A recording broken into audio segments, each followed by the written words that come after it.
There we go. As you can see, if you're watching on our YouTube channel, we're back at the beautiful space here in Las Vegas. If you need a podcast, you need a room for a meeting, you need a room for a concert, you need a room for a poetry reading, or really anything, the space is your spot in Las Vegas. Go to thespacelv.com for more information. And now I'm very happy to talk to this next gentleman. I'm very happy to talk about this band as well. So we're going to talk Gojira, the heaviest matter of the universe, which is the heaviest song title we've ever done on this podcast. You know him from Census Fail, the incredible drummer, Mr. Steve Carey. Hey, How are you? I'm great. How are you doing? I'm good, man. I'm good. Happy to see you. Yeah. Fellow Las Vegas resident. We like that. Oh yeah, happy We to be like here. that Only took a swift 20 minutes to get here. So That's very everything's easy. 20 minutes in Vegas. Yes. Except for me, I'm like 5 minutes away. But Yeah. that's even easier. All right, so we've talked about Gojira, and of course, Gojira is a very important band to talk about in this world of heavy metal, especially because they're one of the 4 or 5 bands that I think is kind of the next generation, basically. Lamb of God, Amon Amarth, Mastodon, of course, Gojira. Yeah. All bands getting really big now. Gojira's constantly opening for Metallica and doing their own big headline shows. They had an incredible thing at the Olympics, which we'll talk about later as well. But you wanted to talk about this song and this band in particular. What led you to this song and then talking about Gojira? Oh yeah, it's because I'm a drummer, so I naturally I have to gravitate towards, in my opinion, one of the heaviest songs of all time, from my frame of reference and my age group and whatnot and all that. But yeah, it's got to be this song. It's because of Mario Duplantier, the drummer. It's just chef's kiss. And it's just, there's something about bands where there's brothers in it too, which is a huge thing when it comes to like picking rhythms or writing rhythms or executing it live. It's the singer, guitarist, and the drummer are brothers. And this song it's the full gauntlet of smash your face in heavy, between blast beats, between quick 16th, double kicks. It's got everything. Groove metal at its finest, in my opinion. One thing I love about Gojira, too, is that they're one of those bands where they're really heavy, and they have a lot of super heavy elements, but then there's other elements that aren't quite as heavy, which makes them a little bit more acceptable to some of the larger audience, basically. And you find that with all the 4 bands that I mentioned before. But Gojira does it really well where, I listen to some of their stuff, and it's really heavy, but then there's these really nice vocal parts and very melodic stuff that I think even people that wouldn't listen to, something super heavy will love Gojira. Hence why I think it's perfect for them to open for Metallica. I guess it's a good gateway for Metallica fans to go, oh, hey, this is heavy, but it's not so overly heavy that I'm kind of freaked out by it. And Gojira walks that line where, and that's what I love about their fan base. They got fans who love the super heavy stuff and love, Black Dahlia Murder and, all these heavy bands, but then they also love, more mainstream metal sort of stuff too. They're kind of right in the middle with that stuff. Yeah, absolutely. It's not as much, it doesn't sway too much towards constant like blast beating, like more extreme stuff. It's definitely groove-based metal, and I've always been attracted to that. Just anytime you have anyone that's like doing a paradiddle, except heavy with a breakdown and creating a massive pit at like Hellfest, France, it's like, this is so fucking sick. Yeah. Like it's like top tier band for me. Yeah, and they're really interesting too because they're from France, and there's not a whole lot of metal bands from France, but they have that. They kind of remind me, I guess, because they're European. They remind me a little bit of a lot of the Swedish bands, but they have their own take on things, which I think makes them a little bit more unique. Yeah, because they are from France, and just being in different countries, you get different. You grow up listening to different things and the different, just you're living in a different country and stuff too. So I always find it fascinating about bands that come from, especially countries like that, where you would think, because France is a huge heavy metal country. Yeah. Like metal does great. You'd think there'd be, as many bands coming from there as there is from, Sweden or Norway or Finland or whatever. Sure. But they just haven't for some reason. But here you have the creme de la crop, I guess, of bands in Gojira. When did you first hear Gojira? I had always heard them through the years. The song that we're talking about came out in like 2005, and at that time frame, I was more still in like the come from more like pop punk Warped Tour realm, where the heaviest thing around that time to me was like bands like Misery Signals, Poison the Well. Glassjaw was a huge one. It was coming from the more post-hardcore era. And it wouldn't be until I would say like 2008, 9, 10, 11, around that time frame, where more like melodic heavy metal was entering my life out of the post-hardcore, and that's kind of where Gojira slid in there. And this is around the time that like same thing for Deftones too. It's like Deftones had been a band, obviously we all know, for a while in the 90s, but around the 2010 for like Diamond Eyes era, it grabbed at least a lot of my age group demographic and brought us into like, oh, we got to go back. Like we got to get to the past records to see how we got here. So yeah, 2005 is when the song That's the Heaviest Matter came out. And it would be way later for me to get around to that. Well, this podcast was the top 100 songs that are the heaviest song titles. This might be number one. Yeah. The heaviest matter of the universe. What is heavier than that, right? Yeah, exactly. And I don't, I listen to the song, and it's one of my favorite Gojira songs too. But it's like I don't really understand where the lyrics don't really make a lot of sense compared to the title. It just sounds like we're gonna pick this really cool, awesome title, and then we're just gonna write a song about it. Yeah. I would imagine that's probably how it happened. I don't know. But. Yeah, I don't know. I'm not. I actually have. It's funny that you bring that because I've never actually thought to look at the lyrics of this song. I've been so just infatuated by all the grooves that kind of like stack up as the arrangement goes on and on and on. So I don't know. It'd be interesting to read some of the. Well, see, this is the great thing about Apple Music and Spotify as well now, is you can actually, the lyrics come up when you listen to the song. So when I went back and listened to it this week, I usually do Apple Music because I like I'm a iPhone guy, and the way Apple Music comes up on the iPhone is better than Spotify for like the lyrics part of it. Love them both though. So I was listening to it and reading the lyrics because I love to do that because I'm always fascinated by what they're talking about, what the lyrics are. I was reading the lyrics, okay, cool. And I remember the song, but like you, I didn't really pay attention to lyrics before because the rest of it's so heavy and it's kind of like it. And even though it's early Gojira, it still kind of was their blueprint maybe for what they do, because it's like super heavy blast beats, and then it kind of slows down and gets a little melodic, and there's the heavy crunchy singing, there's like the clean singing. It's like kind of that perfect blend of everything, which is, like I said earlier, Gojira just does that so well, which I think is one of the reasons why they're so popular. Yeah, absolutely. And if you go back into the earlier records before I think it's From Mars to Sirius, there were like two records before that sounded quite different than the Heaviest Matter record, So it definitely was the starting point, at least in my mind, of where they are today, in my opinion. Yeah, I think you're right. And you can see bands, just as they go, they kind of form up what they're doing, and they just kind of get it better. It's one problem I have with some of the Swedish bands, probably more than anybody else, is sometimes they'll take these crazy like left turns. Where you'll be listening to a band and go, oh, I love this band, and all of a sudden next word is like, wait, that doesn't sound anything like the previous Welcome record. to prog music. Yeah. European prog. I mean, look, I get it. You got to be different. You got to do different things. And, I constantly will, defend Metallica about what they've done over their career, and I get it. But sometimes you go, but Gojira's been pretty consistent. I think a lot of those bands, okay, we have our thing, and we'll grow as artists and musicians and do things differently, but we kind of keep that same thing going. It's always dangerous when you go too far in a different direction, especially for, I think, the heavier metal fans, because they're like, we want what we want, Yeah. Oh yeah. That 2005 record was definitely like, this is the signature sound. I can only assume Mario, the drummer, was just like, this is the style of drums that we're gonna go with, like super groove heavy based. All the guitar playing, it's got those like iconic like, and correct me if I'm wrong because I'm just a drummer. It's just like, there's these like weird like type of sounds that you do. It's like a scrape on the guitar, like shun dum dum dum dum dum, and it's like we all rip it off. We all rip it off like modern day.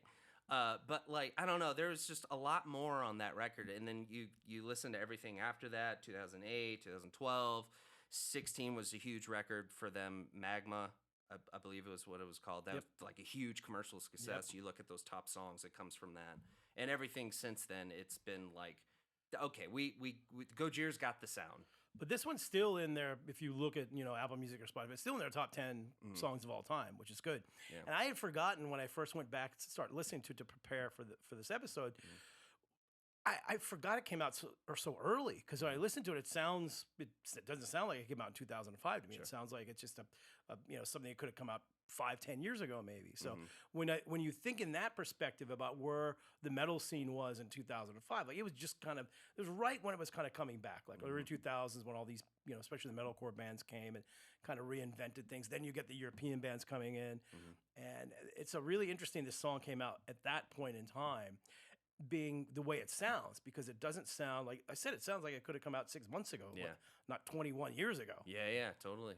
I love that because it's anytime things stand the test of time, you're like, okay, this is a good song. This is a good record. Yeah, absolutely. And you can see it live too. You go to any YouTube video, or if you see it, I've seen them once in my lifetime. I wish it was more, but you see it live, and it's fucking so pummeling. Like so pummeling. Everything from the guitar to how tight their chugs are to every the lighting and the sound, like props to all of them. Like they are a class act and they pull it off. Yeah, they're always been really good live. I remember they used to tour a lot with Mastodon. And a famous show, it must have been maybe 10 years ago or something in New York. We talked about New York earlier before we started recording. And so I'm in New York with my buddy Chris Santos, the chef. And it was Gojira and Mastodon. Both those bands were they're similar but different, I guess, but similar audiences, I think. A lot of if you like Gojira, you like Mastodon pretty much. It's just such a great show. Both bands were great. I remember this specific song too, just like so heavy.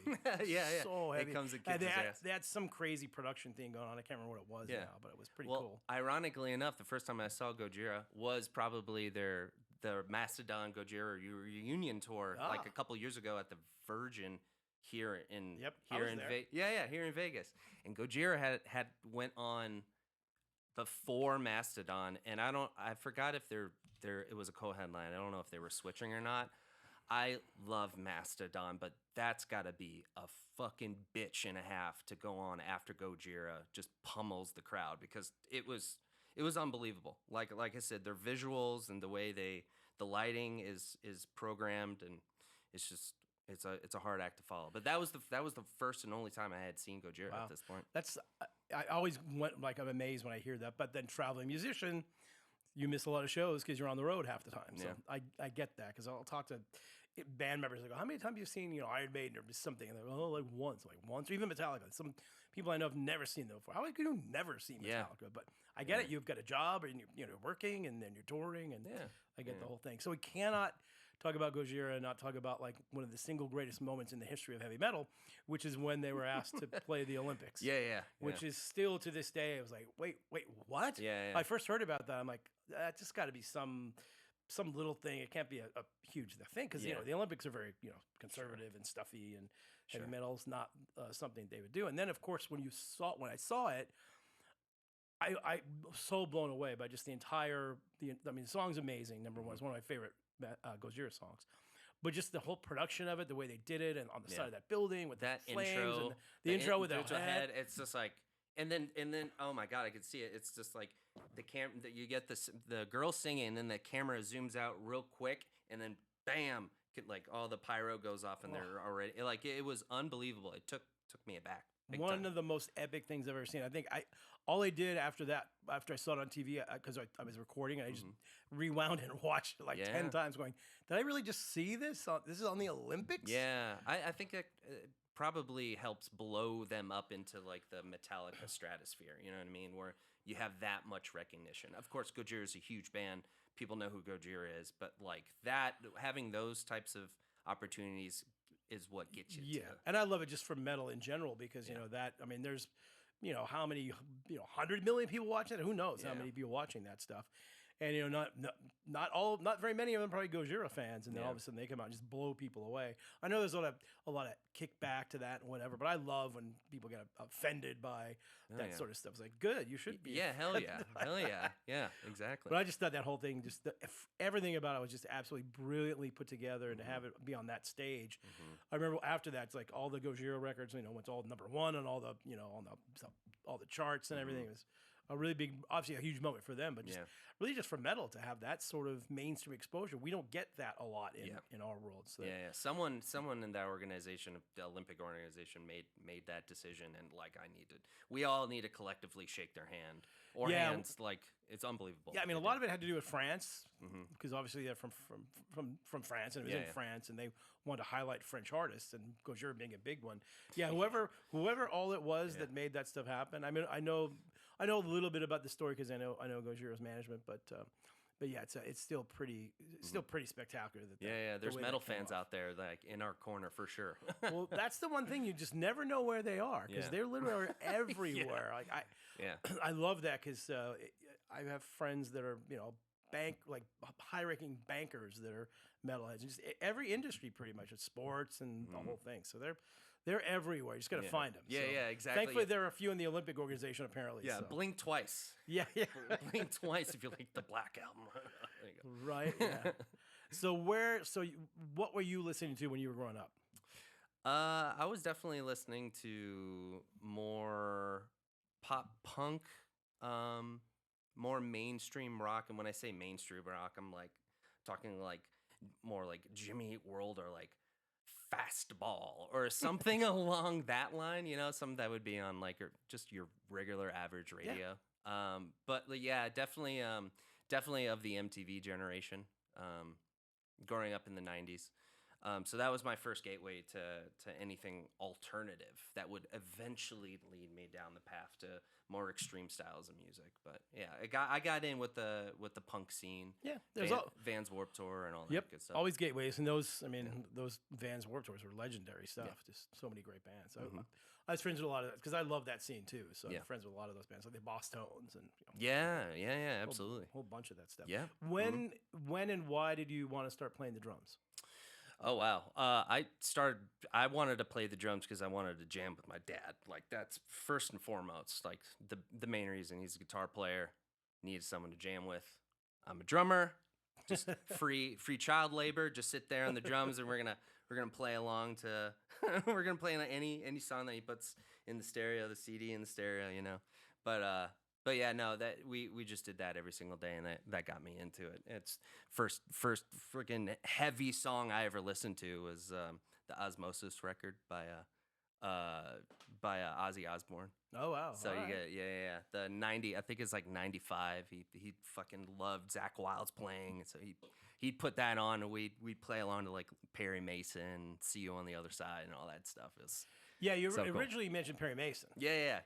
Which I thought, I mean, great song. Yeah. Ozzy's a legendary. I don't know if I could put that in the 100 songs that define heavy metal. Oh yeah, for sure. Yeah, great song. It just it's like I said, no offense to that song or anything else. And we've talked to Ozzy ad nauseum on this podcast. I can only imagine. Not as much solo as we should, but obviously a ton of Black Sabbath. But, so wanted to do something different, but I'm glad we did Gojira because I felt it's really important to get some of these heavier bands on there. I think people who first started listening to this podcast were thinking that, this guy's just gonna pull the heavy stuff out. It's like, no, I mean, I grew up in the 70s, so that's where metal started. Like all those bands, that's where metal started. I think that's why it's so important to educate a lot of people on Kiss and AC/DC and all these bands. That's how we got to all this heavy stuff here. Totally. But I don't want to forget the heavier stuff that's around now too. It's definitely, it's a broad scale podcast, so you kind of have to do that. So. It's a big deal, and it's a big deal to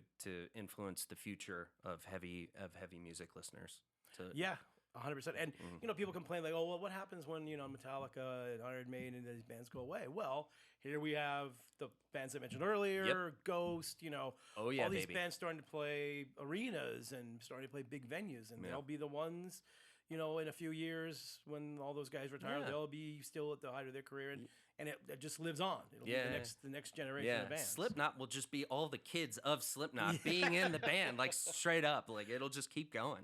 Pretty much, and I guess they're making new music again too, which is always good. 100%. So that's important. But it was good to talk about Gojira for sure. Now, one thing I learned, I've learned a lot doing this podcast. Strangely enough, I thought I knew everything about heavy metal and heavy music, but no, I didn't. I do not. And I've taught very many lessons on here. But one of the most things that I listen to. Like I've gone back and tried to research like where did heavy music come from, and it's mostly, of course, the blues, you know, Sabbath and everything. Yeah. The blues and classical really is the two big influences on heavy music. What I didn't realize, and pretty much every single drummer I've talked to, starting with Dave Lombardo, Yeah. was how influential jazz is to Yeah, drummers. man. Yeah, man. Ginger Baker up there just being a fucking badass playing with his traditional grip, but it's like heavy drums. Yeah. You know what I mean? Like heavy drums. And forgive me, the drummer of Black Sabbath. Bill Ward. Yeah, dude.